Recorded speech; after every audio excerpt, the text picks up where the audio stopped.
Welcome to the Retrospect podcast, a show where people come together from different walks of life and discuss a topic from their generation's perspective. My name is Ian, and as always, I'm joined by Stoney. Hello. And Jason. Hello, everyone. How's it going? Pretty good. Yeah? Pretty good. Yep, it's kind of adjusting to this retired life. It's a little different. I forgot that's in full effect now. Yeah, it's kind of. I'm still finding my way right now, so it's just the idea of waking up and not having somewhere to go. Yeah. It's just kind of weird, and it's people are telling me, yeah, you look a little, you feel a little off right now. I said because I am off right now. I mean, I'm not used to this. I'm used to having somewhere to be, and right. It's like, and I like it. After a while, I'm sitting there drinking my coffee and say, it's kind of nice. Yeah. But it is a bit, kind of feel like I'm in a strange world right now. Interesting. Yeah. A strange new world. Strange new world. Well, I have to say, I kind of understand that, except I would like to be back to work, but we'll have to see how that happens, because this is going on, 8 months now? Yeah. Jeez, that's crazy. I'm not enjoying this, and as Ian stated in the last episode, I'm trimming the little things off. My fingertip is growing back. But, that's good to know. Yeah. Well, the doctor said, he said it was fingertips are like lizard tails. They can grow back. Wow. So, well, how strange. at least you can't see the meat part anymore. Yeah. gosh. So I guess, have you, whenever you left, was there someone that kind of filled your place? There's somebody's there, and I've been called a few times to kind of go back and help with some things and show the new person how I did things. But, ultimately, the new guy has got to kind of forge his own path with that, figure out how he wants to organize things and do things, because I'm different, and I had my own style of doing it. It worked for me, may not work for him. Right. So, but I've been out there picking up litter. Yeah, I've been doing my stuff every morning with I bet Miss Jennifer's loving having you around all the time. Huh? Yeah, with Jennifer and crew. So I've been doing that as much as I can. I'm getting ready to go on vacation. Mm-hmm. I'm fixing to leave Wednesday to fly to Florida. Fun. Go run my half marathon there. Yeah. And then come back. Matter of fact, I was looking at my flight. They changed my flight times coming back. So it actually kind of worked out better because I'm leaving a little bit earlier to come back. So I think I'm coming in about an hour earlier. Oh, wow. So, which works out better. So I won't be getting back too late. Matter of fact, I think there might be even a Mardi Gras parade going on in my neck of the woods on that day. So we'll see if I'm able to get back home. Yeah. Fun stuff. So, but overall, been pretty good. Yeah. It's been same old for me. I'm, just trucking along. How's work? It's been doing pretty good. We're in the kind of a little bit of a lull right now before we get back into some, the Easter season and stuff like that. So it's been good. But, trucking along. There you go. Well, it's kind of funny as a lead into, the episode that we're going to record today. It's about habits. And you've been in the habit of going to work and doing things, and now you've got to change that and start possibly a whole new thing of habits. And I'll tell you, the funniest story happened to me this morning, and I'm thinking about this topic that we're talking about, habits and what is a habit and all that stuff. And, I was supposed to go to the doctor today to go have blood work done. Okay. So you fast like you typically do. Okay. And I knew it. I knew exactly what I was fixing to go. I was getting myself ready. I had been talking about it since earlier that morning. Mm-hmm. I get on the phone. My girlfriend calls me. We're talking. I go in there, go in the kitchen, open the fridge, pour me a big old glass of apple juice like I normally do every morning and gulp it all the way down. And I put it down and I went, why did I do that? I went, why did I just do that? Yeah. Now I just screwed up my whole deal. So now I have to wait. I've got to fast again tonight and try to go do this again tomorrow. Wow. So I'm going to put a note in the kitchen. There you go. Don't drink apple juice. So, but I was like, yep, habits. Yeah. I mean, I didn't even think about it. It was just because I usually take my medicine with apple juice. Yeah. Right. And it's like, I can't go get my blood work done now. Right. So it's like, oh, well. It's all good. Well, you could. That would just mess with it. It's like going before the dentist. I always want to just eat a whole box of milk duds. Oh, no. Make them earn their money. Yeah. You know? Okay. Yeah. So you're saying that what we're talking about this specifically this episode is some bad habits or good habits, bad, just habits in general.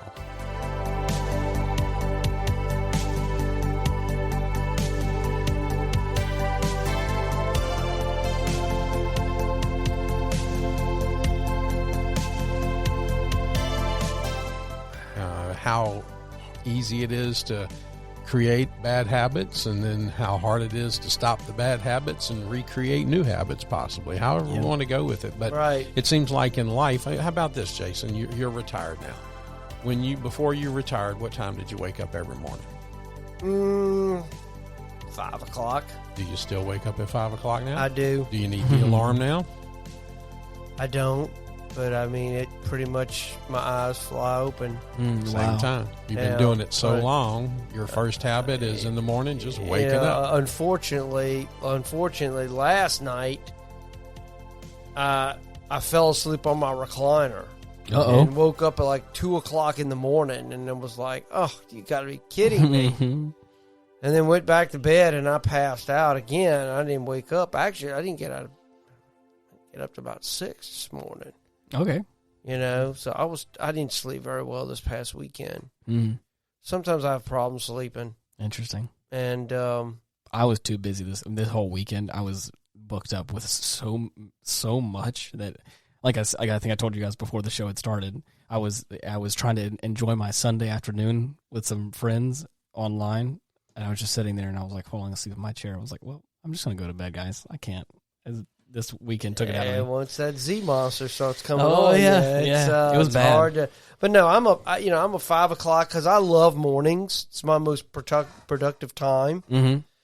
There's a group of guys I like to go sit down, drink coffee with at a local coffee shop around my house, and I enjoy that very much. So I love drinking my coffee that early in the morning and just chilling out and chatting with those guys. So habits feel also very close to routines for me. I like having routines. And when I lived in Canada, there was a coffee shop that I always go to, and there was like a group of people that were there every morning. I worked there for a while, and it was interesting to see that it was either every day or probably every other day, the group would always come in, and they only knew each other through coming to the coffee shop, sitting down and having some coffee together, sitting around a fire. You know, I was in Canada, so it was cold most times, so it was nice to be able to have that. And well, I kind of found this stuff regarding, kind of the science of habits and all this. And I read this. It was actually published in the American Journal of Psychology in 1903. Oh, wow. Defined a habit from the standpoint as a more or less fixed way of thinking, willing, or feeling acquired through previous repetition of a mental experience. So they say a 2002 daily experience study by habit researcher Wendy Wood and her colleagues found that approximately 43% of daily behaviors are performed out of habits. Makes sense. Yeah. There's sometimes for me, especially when I'm doing a lot of the stuff that I do on like a week in and week out basis, sometimes I'm really conscious and present for it, but there's a couple times whenever I'm like really bogged down with work and with other things, that I feel like I know the habit, I subconsciously know what I'm supposed to do, but I feel like I'm not present when I'm doing it a lot of times. So there's been a couple times where I've been doing this work. I will say even like editing the show a little bit, where I'm just like I get in that rhythm, I get in that routine, and then I will go on to the next thing. And I've like sat down and thought back, like, did I do that right, or did I fully finish that the way it should have been? Like I know the rhythm of it, I know that I will do it at the same time every time, but I always question if I did it right. Well, it really habit has several meanings. I've got like four or five of definitions, for lack of a better term. It refers to a settled tendency or usual manner of behavior. This is something that you do often and regularly, and sometimes without even realize that you're doing it. Kind of like me drinking the apple juice this morning. Mm-hmm. Right. It can also mean an acquired mode of behavior that has become nearly or completely involuntary. This is a behavior pattern acquired by frequent repetition or physiological exposure that shows itself in regularity or increased facility of performance. In a more specific context, habit can refer to strong physical need to keep taking a particular drug, often referred to as an addiction. Historically, habit has also referred to a costume characteristic of calling, rank, or function, such as a nun's habit. And it's interesting that the word habit originally meant clothing and had nothing to do with the things a person does in a regular or repeated way. Today, this meaning is preserved only in phrases like a nun's habit, a monk's habit, and a riding habit, clothes worn by horseback riding. So it's funny how words mean one thing and have evolved into something completely different. Mm-hmm. Right. So I thought that was pretty interesting. That is cool. Okay. Interesting. Well, I did a little research on breaking bad habits. Like people smoke. You got the habit of smoking and then the addiction to the nicotine. So it can be both. And someone said that the addiction to nicotine can take a little bit longer than actually breaking the habit. You get used to popping that cigarette out, lighting it, and smoking it. And the time it takes to break a bad habit is highly, highly individual. Some other people can take a longer time, and it just depends on the complexity of the habit also. Then back in the 60s, Dr. Maxwell Maltz, his observation said that his belief was that it would take 21 days to break a bad habit after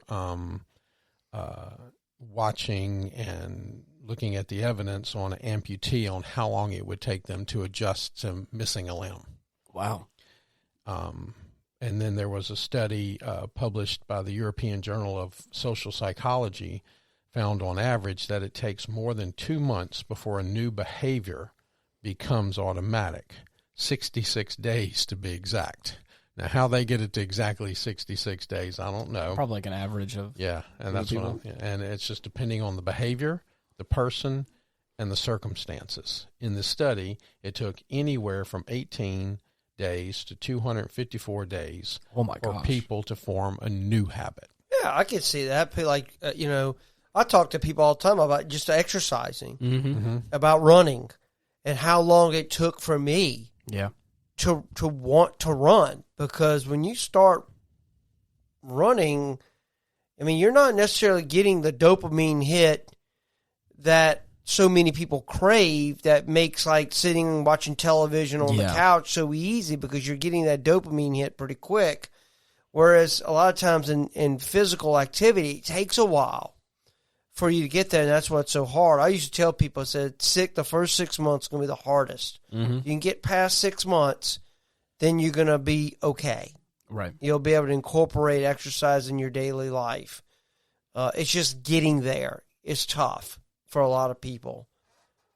because it is a mental thing. Yeah. I mean, well, you're talking about routine and things like that. Charles Duhigg, in his book, The Power of Habit, basically the loops of the reward system, like you said, the dopamine and things like that, the more this loop is reinforced through repetition, the response of specific cues is more entrenched in the habit, becomes more of a habit. The more you have something rewarded to you, even like when you were talking to Miranda about running, you said, look, if you do this for a month or 2 months or 6 months down the road, you're going to start looking forward to it. And that's the same if you go to the gym. If you go to the gym on a regular basis, the first couple of weeks is just going to be pure hell, but then all of a sudden your body adapts to that. Right. And you get used to it, and you start the new habit to where your body now longs for that. Right. It looks forward to it. And so it's kind of the, you talking about it. Did you the 3-step loop? Is that it? The cue, the routine, and the reward. The cue triggers the habit. The routine is the behavior itself, and the reward is what our brain gets out of it. Right. Yep. It's like trying to teach a small child learn how to brush their teeth. Think about trying to get that habit going of, brush your teeth in the morning, brush your teeth in the evening, that kind of stuff. So I could see how that would take time for that to kind of set in.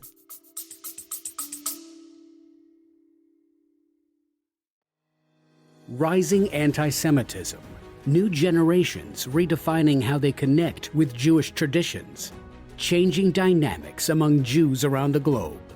Take a deep dive into these topics and more on Mosaic, Exploring Jewish Issues, the podcast brought to you by the Jewish Federation of Palm Beach County. Hear from the thought leaders, politicians, scholars, and artists at the forefront of Jewish life today. Subscribe to Mosaic, Exploring Jewish Issues, wherever you listen to podcasts.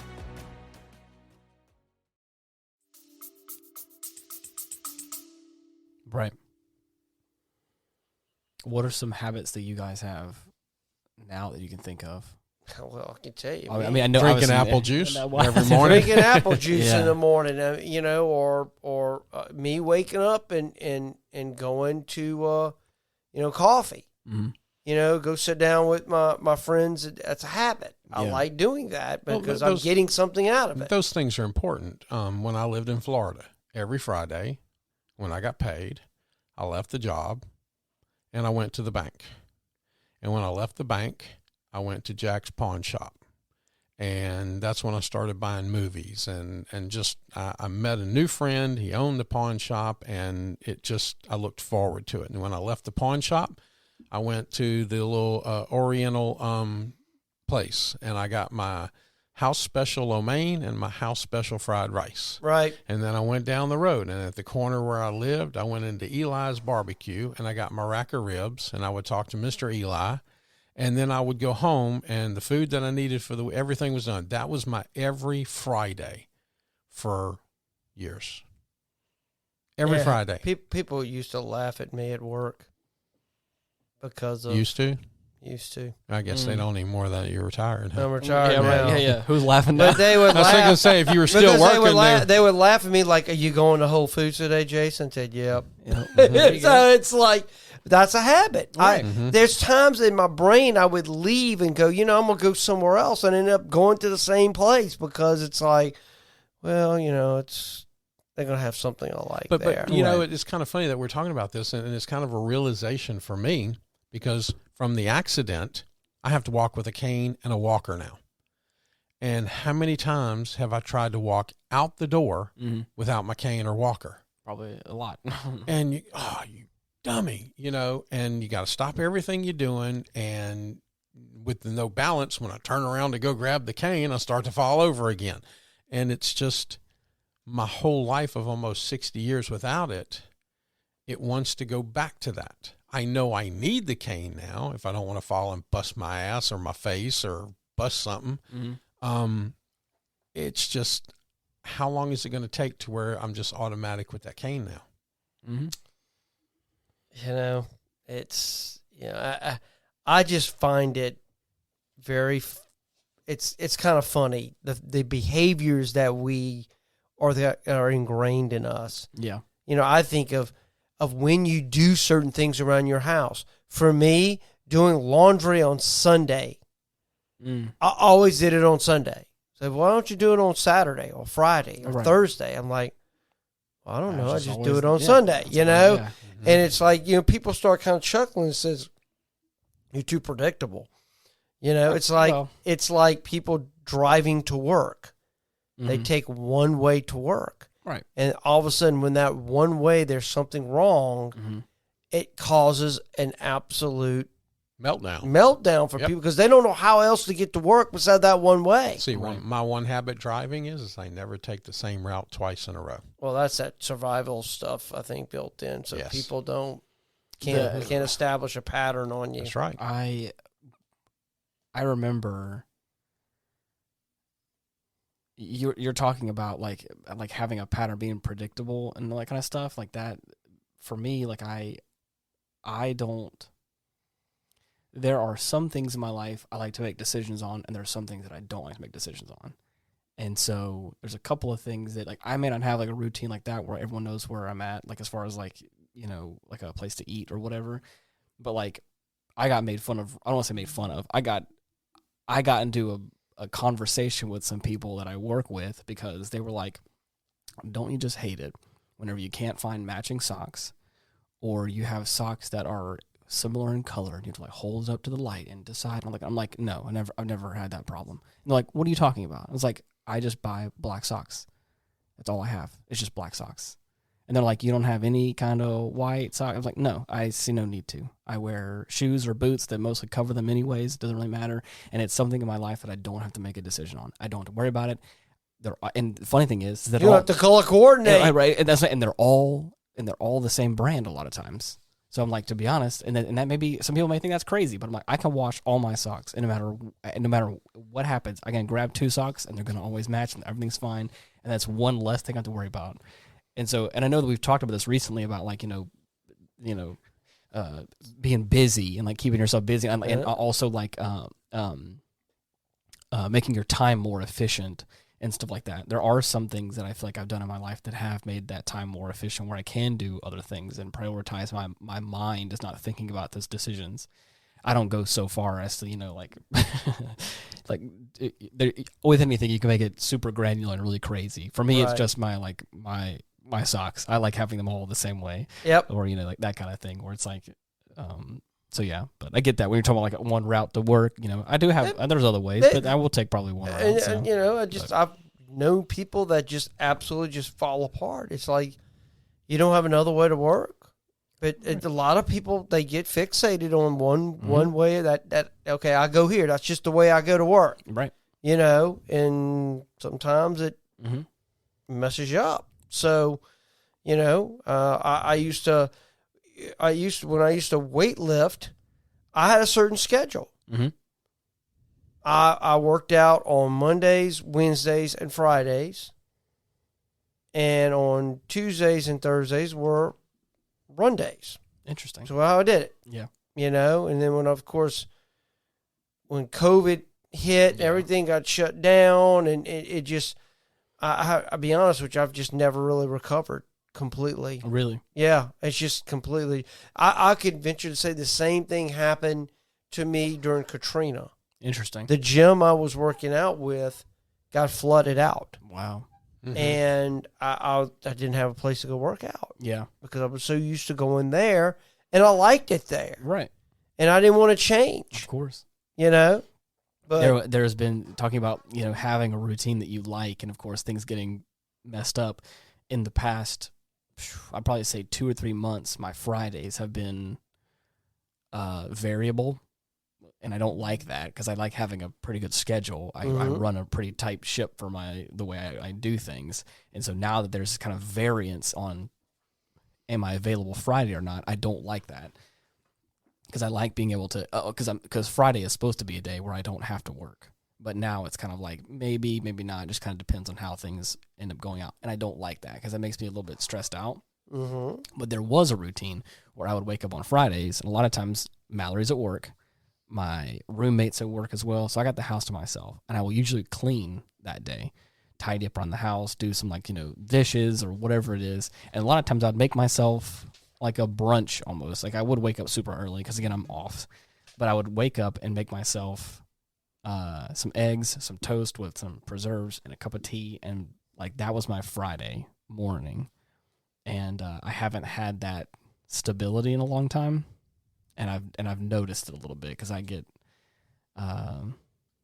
it feels like it's been too long, and I'm a little sad about it. So I would like to get to a place where I can have that again, but Yeah. Well, not all the times though routines turn into habits though. You're right. They don't. Sometimes it's I would think depending on what the routine is. Mm-hmm. Plays a huge role, especially, as I said, going back to that dopamine hit. If it's something sort of a delayed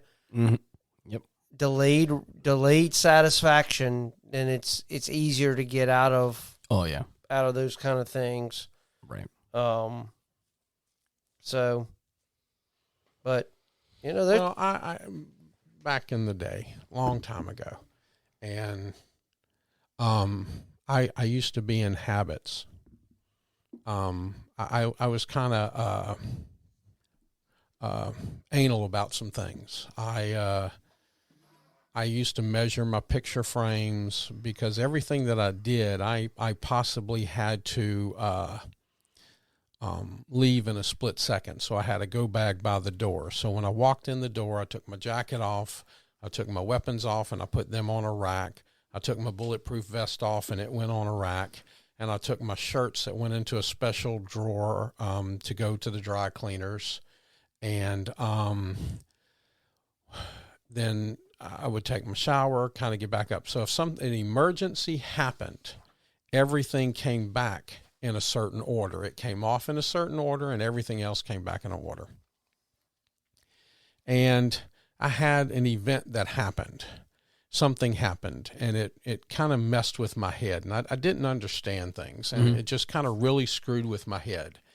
And so I came home, and I thought I did everything in the same path that I normally do, right. and I didn't. And so the next day, I got up to go to work. My partner came by to get me, and I wasn't comfortable with some stuff. So I got in the car, I'm driving, and it was a stick shift. Mm-hmm. And basically I had a relationships with a lady. Right. And I'm in the car, and all of a sudden I'm on fire. Oh gosh, what? I'm on fire. I'm in pain. And I'm driving. I don't like where this is going. And I had long hair, and I'm in a double-breasted suit, and I've got my guns, and my everything is on, and the pain subsides. And we're driving, and we're talking, and we're planning the day, and all of a sudden I'm in pain again, and I'm just in this excruciating pain, and I'm on fire, and I'm thinking, oh my God, I've really messed up. And my partner is like, dude, you need to go to the physician. Right. You really need to go to the physician.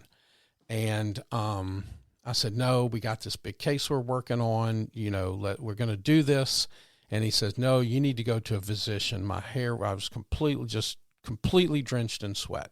So I said, okay, fine. I'm going to drop you off, and I'm going to, I'll go home, take a shower, and I'll go to the physician. So I drop him off, I go home, and I do everything in reverse. The jacket, the pistols, the body armor, my shirt goes in there, and I reach in my pocket, I take my keys out, and I put them in the place that they're supposed to go.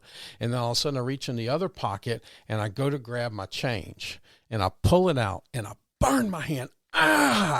Because in the mess of not doing my normal habit, I had taken the 9-volt battery from my radio and I had stuck it in my pocket pants with my change. And so whenever I was driving the convertible and I was shifting, I was pushing the 9-volt battery, I guess, coming into contact with a penny, and it was heating the penny up, and it was burning like a son of a bitch. And so, I got out of the habit one time, like you said, you get out of that one habit and you don't know what to do. It was freaking me out. And so I was just glad I didn't have to go to the physician anymore, and I knew what it was. And I don't know why I told that story, but it was funny. Got out of my habits. Right. That's interesting. So I made sure I stayed in my habits after that. So. Along those same lines, how many of our New Year's resolutions do we keep? Mm-hmm. You know what? My New Year's resolution this year was not to have any New Year's resolutions. Oh, wait. There you go. That didn't work. I'm doing pretty good. Mine's I usually don't like resolutions, but I try to keep goals for myself. I'm doing pretty good. I want to keep an eye on my finances and stuff like that, get some things worked out, and trying to get myself prepared for the future.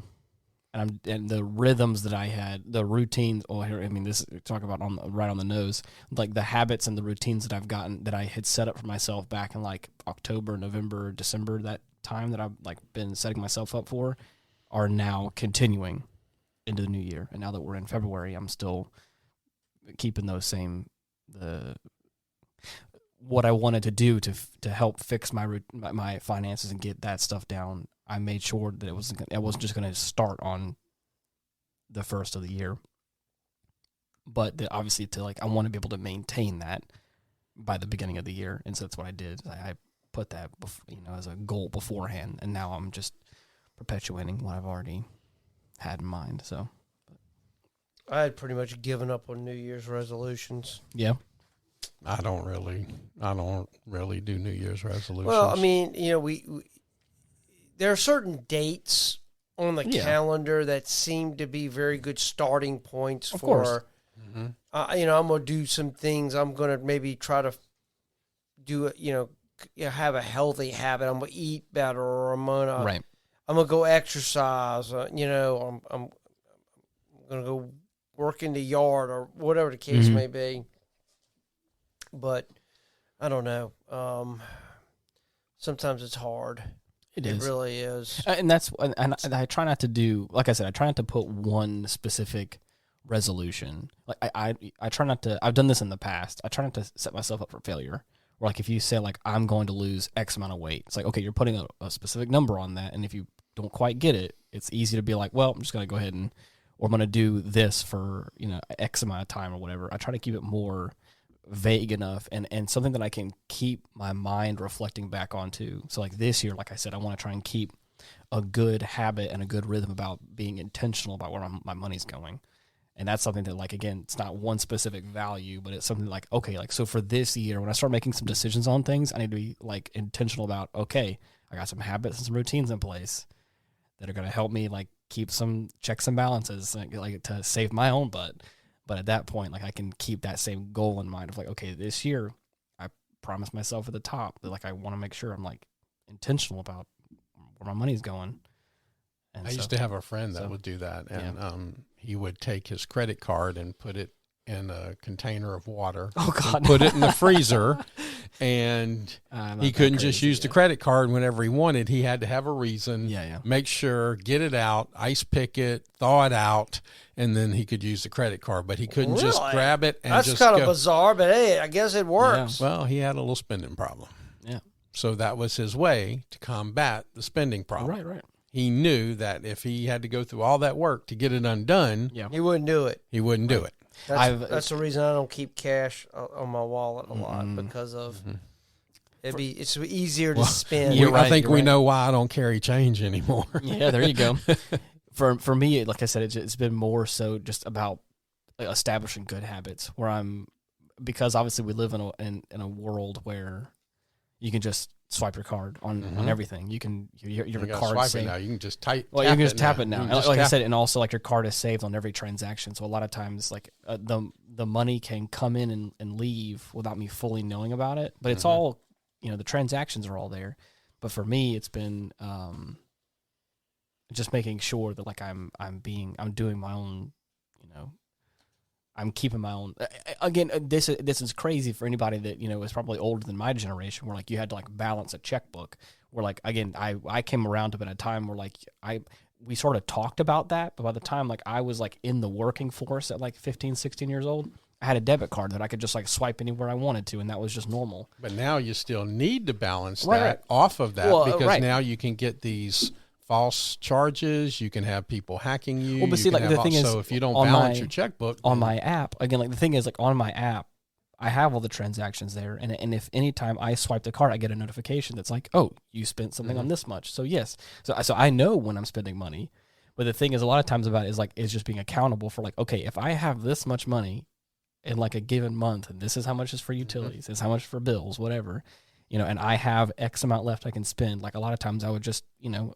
But you have it set up where every transaction is, some only have it for $15 you're right, or $100 exactly, or something like that. Right. So these little transactions can get through there. Right. So anyways, like, that's just a big thing for me, is like just keeping that routine up, keeping that good habit like that I formed. Now it's just like in this new year, like how do I just persist? Just reinforce it and keep pushing. Yeah, exactly. Well, back in the 70s, author named Stephen R. Covey came up with the book, The 7 Habits of Highly Effective People. I've heard of it.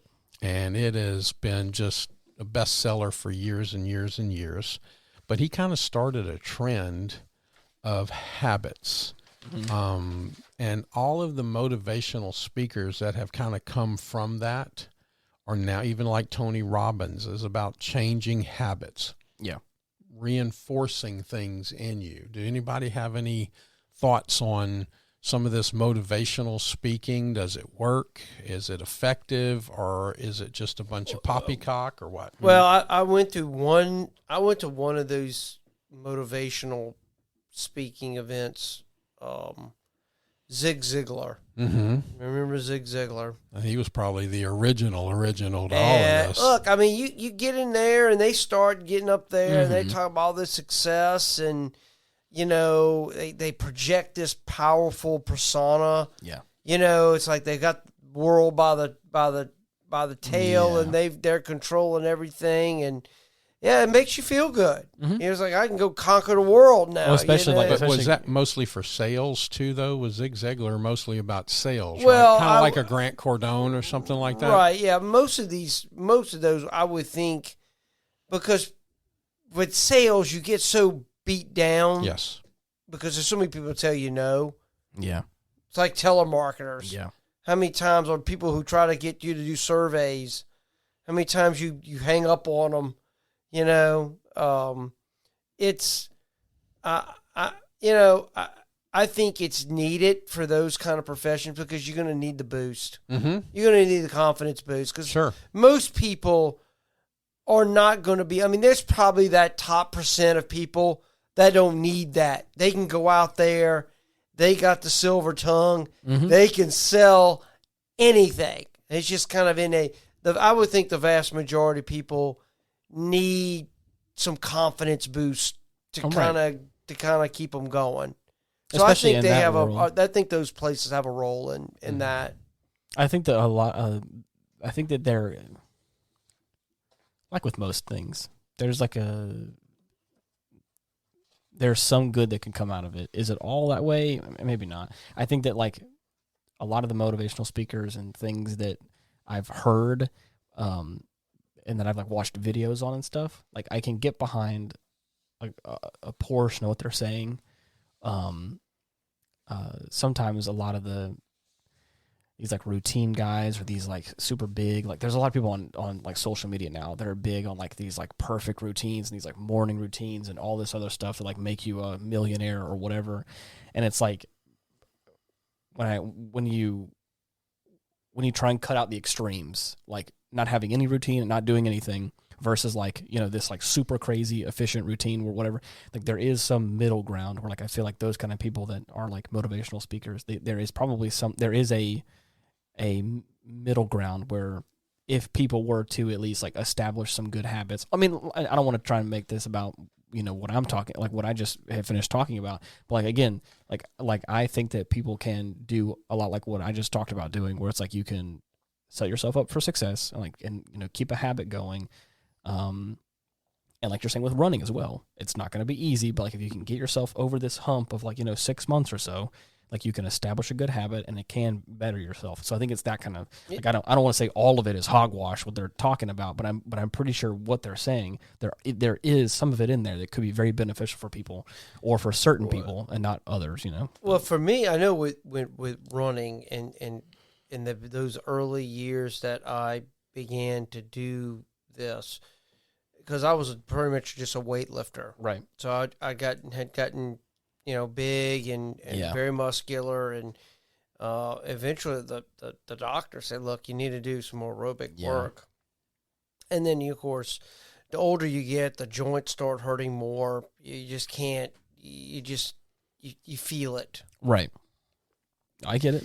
And so it started I had a little bit of motivation in that regards, like, I need to probably do something else, or at least kind of balance this out a little bit.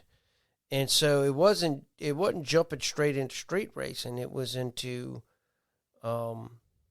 obstacle course racing. Yeah, I think I remember you saying that before. Right. Yeah. So it went from... That had to be pretty hard on your body. And that was tough because I remember when I first started doing that, and we had hooked up with a church group that the lead trainer and his wife belonged to.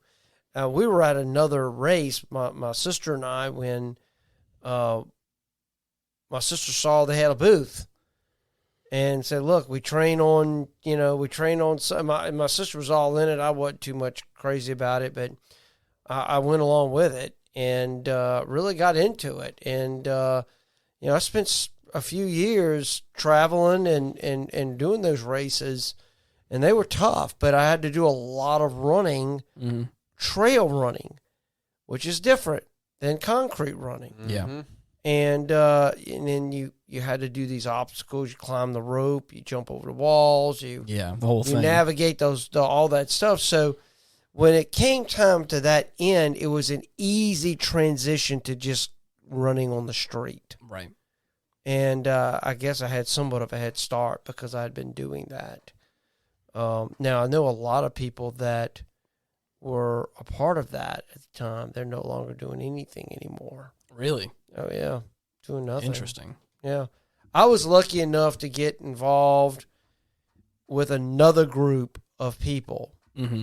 That helped kind of keep that motivation going of running, because then started doing some traveling with them, and so it I always had some peer motivation helping me kind of get going, and once I get going, I'm right. Yeah, you go. Yeah. I don't really need motivation after that, so it's. So peer pressure does play into habits. Peer pressure does. Mm-hmm. For the good and for the bad. Good and bad. They can help you achieve your good habits, and they can pull you away from those good habits and make you have bad habits. Yeah, I think of people who do drugs, and what are the things you got to kind of divorce yourself from that group, that setting, that enable for those habits to form to begin with. So pretty intense stuff there. I mean, it's peer pressure plays a tremendous role in habits. Mm-hmm. Well, it's like I said, but I don't think I said it on the show, but I know I've had conversations recently about this, is that sometimes people need a person to start it. Right. I think people a lot of times have the intention to do something, or the intention to change, or to start a group, or to whatever it may be. And sometimes they don't want to do it themselves, or they don't want to be the first one to do it, or they're just nervous, or whatever it may be. You fill in the blank there. But a lot of times, I've noticed time and time again, it's like the second you have someone that's willing to be the torchbearer, that's like holds it out and is like, yo, follow me, let's do this, is when like people will get behind that and will keep that thing going. Like there's a group I'm a part of now that is like that, where we had one person that was like really passionate and really excited about this and was like, come on, let's go ahead and do this. Who's with me? And everyone's like, yeah, we've been talking about it kind of in the background for a while, and we just didn't know how to start it or whatever. And this person's like, we'll figure it out. Let's do it. And of course now it's like, it's a group that is like growing, and people are like really engaged in it. And the person that started that is like kind of surprised actually. And I was like, I'm telling you, all it took was someone to just stand up and say like, I'm willing to start this. and I'm going to figure it out. Well, think about one of our guests, Jennifer Richardson. Yeah. Starting Keep Tiger Town Beautiful with herself, and now it's turned into almost 4,000 volunteers going out, every day. Yeah. And, what did it take for her? Mm-hmm. She was that torchbearer, like you're talking about. She was the first one, and then get other people involved. Sometimes some certain people reach a certain point. You're right. Mm-hmm. And then just something snaps. Right. It's like, okay, I'm going to do this. Mm-hmm. It may suck at first, but I'm going to do it. Exactly. And then eventually what sucked in the beginning now eventually becomes something you like to do. Exactly. Mm-hmm. And that's what I'm saying is so I think you have in both camps, you have the people that can reinforce bad habits in you and can keep you in your bad state of mind or whatever. But there's also other people in life that can really kick you in the butt and push you forward and help encourage you to do something. Surround ourselves with positive people and not negative people. Yeah. That just drag you down. Especially if you're trying to achieve something. So for instance, in what I've talked about or what you've talked about with running, or it's there are a few things in my life that I'm having to change, and I could stick around those people or those things and and keep up those bad habits, and of course keep myself financially in some sort of turmoil for whenever. But now I'm trying to be intentional about making those decisions different. And, it's like, okay, so how do you, go about that? And I think that there's just, sometimes there are, stick around people that are positive, but also if you're trying to achieve a goal, if you're trying to do something, there are people out there that are going to try and also help encourage you to push you forward in that goal as well. I have something I just sent. I have a little group that we send each other inspirational things, and this conversation reminded me about that, and it said, someone once said, if you look at the people in your circle and you don't get inspired, then you don't have a circle. You have a cage. Damn. That's pretty good. I like that. Isn't that amazing? Yeah. Isn't that, and that's kind of exactly what you're talking about right there. Yep. Have people around you. I have this one thing in my office, and I think I've said this before on the podcast. It's these 7 or 8 wolves all looking lions all looking in the same direction. And it said, surround yourself with people that are on the same mission as you. Mm-hmm. That's right. Yep. Because that's what that goes back to, that peer influence on.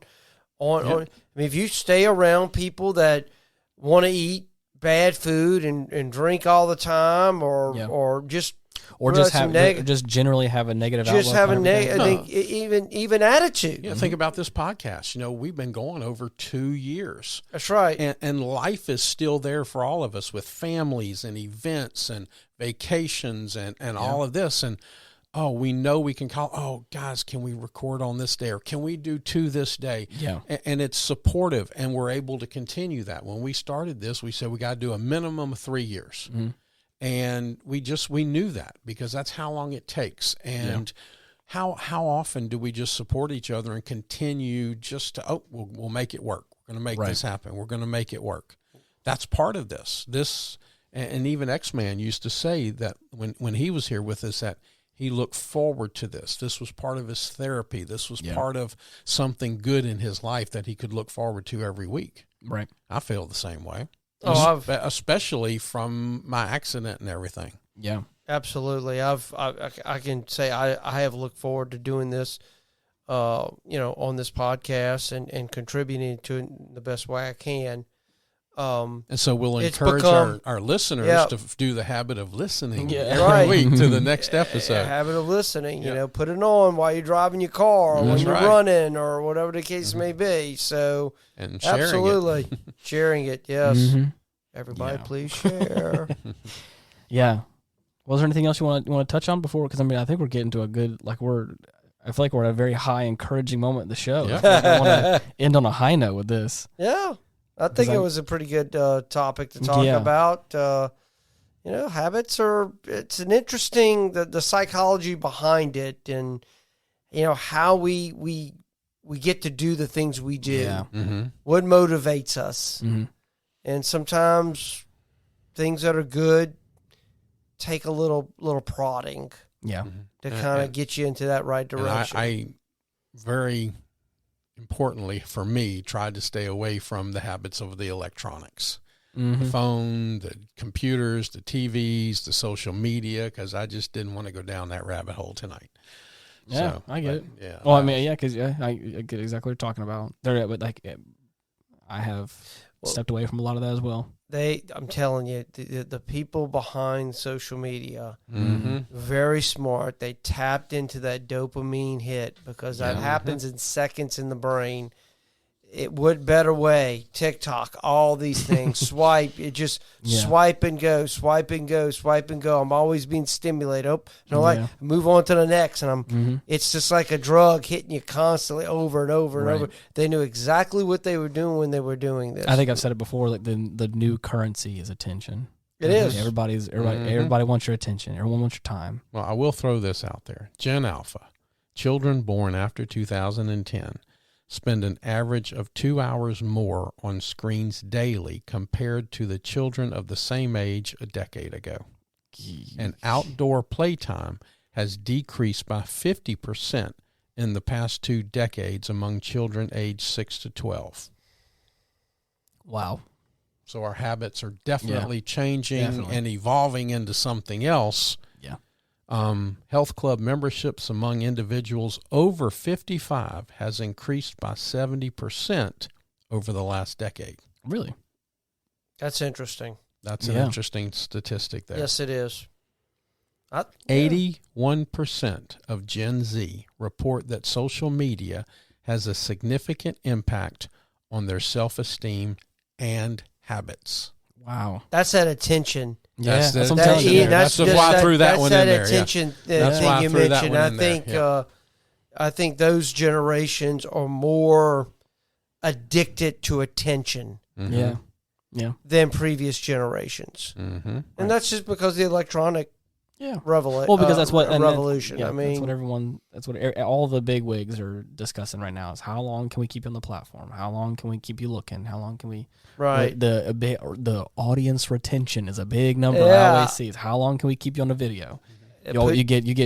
We as creators will get rewarded if we have a video that keeps people staying on it for as long as they can. Put you in the virtual world. Yeah, exactly. You mentioned sleep, Jason. How about this one? 25% of millennials and 15% of Gen Z report sleeping less than 6 hours per night. Oh, gosh. Significantly less than the recommended 7 to 9 hours. Wow, that's crazy.